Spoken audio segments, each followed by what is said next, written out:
धम्मपद भगवान बुद्ध की वाणी उत्पत्ति और विनाश का मनन श्रेष्ठ है। पटाचारा थेरी की कथा। श्रावस्ती की एक स्त्री अपने 2 पुत्रों और पति के मरने के बाद माता पिता और भाई को एक ही चिता में जलते हुए देखकर शोक से पागल हो गए। उसे अपने वस्त्र का भी ख्याल नहीं रहा। नंगी ही इधर उधर विचरती थी। वह एक दिन जेतवन के पास गई।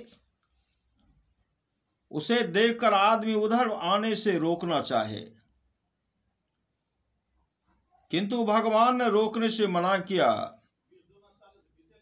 जब वह भगवान के पास गए तब उसे होश आया और अपने को नंगी देख लज्जित हो भूमि पर उकरू बैठ गई। उस समय एक पुरुष ने उसे वस्त्र दिया, जिसे पहनकर वह भगवान के पैरों पर गिरकर पंचांग प्रणाम की।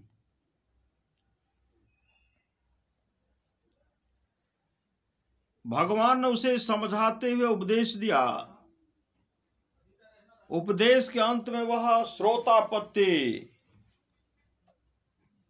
फल को पाली और प्रवर्धित होने की कामना की। तत्पश्चात भगवान ने उसे भिक्षुनियों के पास भेजकर प्रवर्धित कराया। तब से उसका नाम पटाचारा थेरी पड़ा। एक दिन पटाचारा थेरी पानी से पैर धोती हुई 5 स्कंदों की उत्पत्ति और विनाश का मनन कर रही थी। शास्ता ने गंधकुटी में बैठे हुए ही उसकी चित्त प्रवृत्ति को जानकर, पटारे 5 स्कंदों की उत्पत्ति और विनाश का मनन न करने वाले के 100 वर्ष के जीवन से भी मनन करने वाले का एक दिन का जीवन श्रेष्ठ है।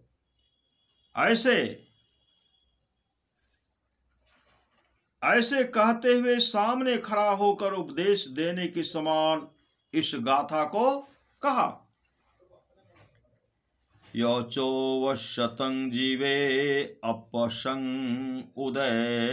उदयब वयं एकाहं जीवितं सेयो पश्यतो उदयभयं।